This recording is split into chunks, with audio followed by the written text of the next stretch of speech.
가만입니다. 더 CJ입니다. 어제 장은 3대 지수 모두 상당히 견조한 흐름으로 장중 한때 하락을 보여주다가 이마롤로 마무리를 해준 장. 그리고 현재 나스닥 선물은 다시 한번 횡보의 흐름을 보이는 약보합의 상태로 출발을 하고 있네요. 공포지수는 어느덧 44. 조금만 더 미국 주식이 오르면은 바로 또 중립 기여를 박아야 하는 뉴트럴의 시기로 올라올 것 같습니다. 롱의 보조지표를 보면은 보조지표상 괜찮은 상황으로 바뀌었습니다. 스토캐스틱 우물을 지나 MACD 양봉이 뜨는 괜찮은 흐름, 그리고 일목균형표의 그물대 안에 들어있긴 하지만 조금만 더 상승을 해주면 일목균형표를 돌파하고 내려오고 있는 볼린저 상단을 터치까지도 가능할 수도 있는 괜찮은 보조지표로 가고 있습니다. 이러니까 또 미국 주식을 사고 싶죠. 그러나 미국 주식을 사야 할 때는 이러한 저점이 다져지는 이러한 시기, 여기서 샀으면 이미 큰 수익을 보셨을 것이지만 지금 산다고 하면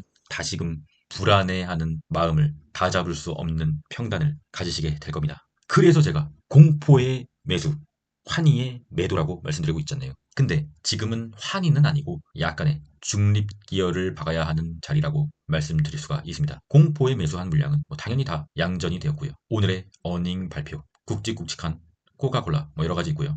장후에 스타벅스, 아마존, 슈퍼 마이크로 컴퓨터, AMD, 장후부터 거의 장이 시작한다고 보시면 되겠네요. 공포지수 매법, 매수의 방법, 매도의 방법 참고하시고요.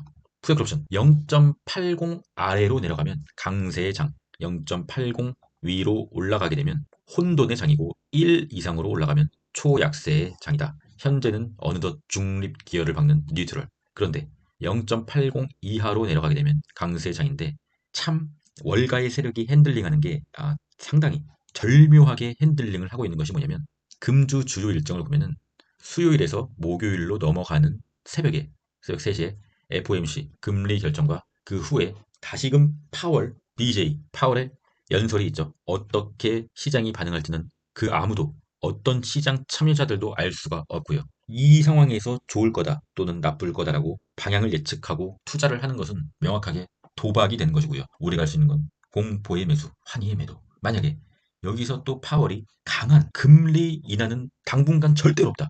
목에 칼이 들어와도 금리 인하는 하지 않을 것이다. 라고 발언을 하게 되면 그때부터는 또 굉장한 혼돈의 장이 펼쳐지면서 US100, 나스닥, 지수차트 일봉은 상승 추세선 하단까지 한 방에 곤두박질 칠 수도 있습니다. 하지만 어떻습니까? 곤두박질 치더라도 공포에 매수한 물량은 본전 또는 약한 마이너스로 돌아서게 될 것이고 더 내린다고 하면 더 줍줍하면 되죠. 여유 있게 하셔야 된다는 말입니다. 오늘 장후에는 아마존, AMD, 슈퍼 마이크로 컴퓨터의 실적이고요. 내일 장후에는 퀄컴의 실적이고요.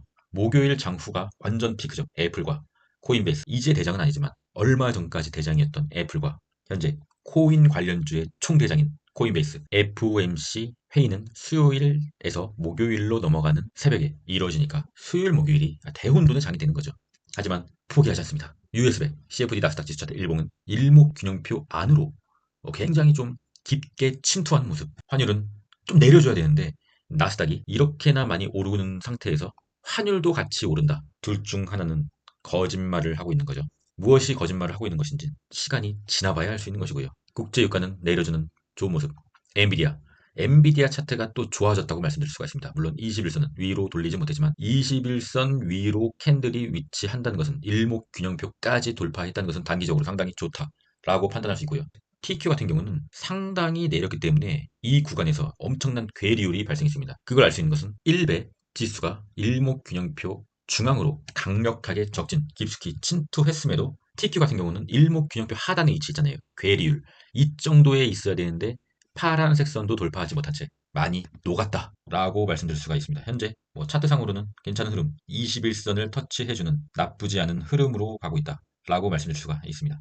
속스의 차트도 많은 괴리율이 발생했기 때문에 차트를 제대로 보려면 1배 지수인 속스X 차트를 봐야 되는데 속스S 같은 경우는 역시나 일목균형표를 중앙선을 넘었죠. 속스 같은 경우는 일목균형표 안으로 들어가지도 못했는데도 말입니다. 이 구간에서 많이 녹은 거죠. 현재 21선 위로 올렸다. 21선은 상방으로 돌리지 못했지만 어쨌든 캔들이 위로 올렸다. 라고 한다면 다시 한번 내리더라도 21선을 지지해준다고 하면 21선을 이렇게 위로 돌리는 흐름 그리고 내려오고 있는 볼린저 밴드를 닿으러 갈 수 있다 라고 판단이 됩니다. 홀딩 해보는 거죠. 불즈 못난 놈 넘어가도록 하겠습니다.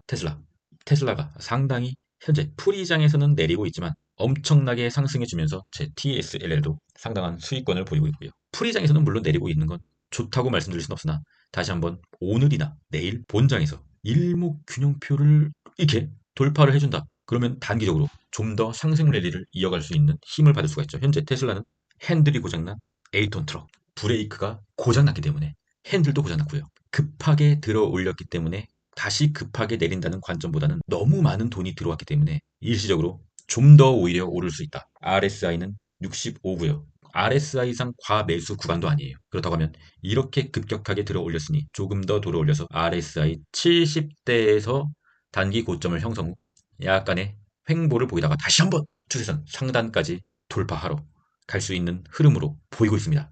저는 테슬라의 본주마저도 양전을 하고요. 이렇게 힘들게 버텨왔는데 이제야 본주가 본전이 되었다는 거죠. 상당히 오래 홀딩을 했는데 이제서야 본주가 본전이 된 거죠. TSLL은 수익이 엄청 크고요. TSLT는 아직도 마이너스고요. 상당히 슬픈 일이죠. 우리가 주식을 뭐 본전하려고 하는 건 아니잖아요. 수익이 조금 더 날 때까지 홀딩을 하겠습니다. 쇼세 보조지표 속스 S 같은 경우는 일목균형표를 이탈해주는 모습, SQQQ 같은 경우는 아직 일목균형표 안에 있지만 MACD는 파란색 하락 추세로 접어서는 모습. 스톡캐스틱으로 봤을 때 과매도 구간, 이 우물을 형성하는 이런 과매도의 구간까지는 좀 더 멘탈을 정리하고 롱을 홀딩해 봐야 되는 차트라고 볼 수가 있는 거죠. 키움전사의 일간수 매수, 아마존 1위고요. 이 코닐이 3위라는 것은 상당히 좀 좋지 않고요.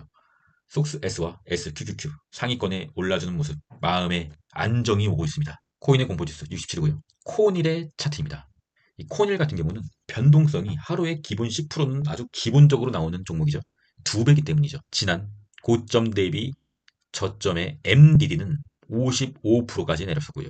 현재 고점 대비 저점의 MDD는 약 30달러 후반 정도까지 충분히 뭐 내릴 수도 있다. 마음의 준비가 필요하다. 그렇다고 저는 코니를 내릴 거라고 예상하고 지금 올 매도를 할 생각은 없습니다. 저 같은 경우는 지속적으로 이러한 구간에서 매수를 해서 홀딩을 하고 있기 때문에 심지어 최근 들어서 조금 추매도 하였습니다. 여기까지 내려도 저는 상당한 수익이거든요. 내리면은 추매 한 번 더 받아보겠습니다. 홀딩 해보겠습니다. 현재 비트코인이 문제죠. 비트코인의 도미넌스 올라준다는 것은 상당히 좋지 않고요. 현재 비트코인이 급격하게 내리고 있네요. 상당히 좀 공포스러울 정도로 내리고 있고요. 파란색 추세선 하단까지도 밀고 있는 모습. 하단을 이탈하게 되면은 조금 위험할 수도 있는 장대 음봉이 나올 수도 있는 모습.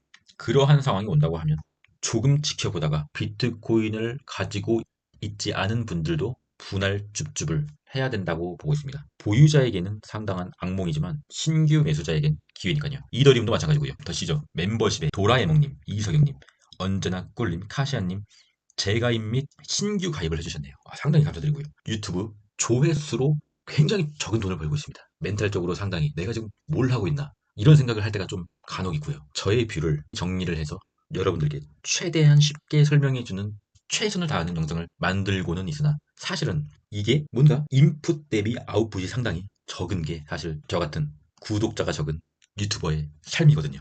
하지만 이렇게 후원을 해주신 분들이 계시면은 상당히 저의 멘탈에 상당한 도움이 되고요. 너무나 감사드리고 무조건 최선을 다하도록 하겠습니다. 마지막은 인생 명언으로 마무리하겠습니다. 인생은 끝까지 가봐야 알 수 있습니다. 사람마다 피는 시기가 다릅니다. 피는 시기가 다르기 때문에 끝까지 가야 된다는 것입니다. 그럼 전 끝까지 가겠습니다. 이상입니다.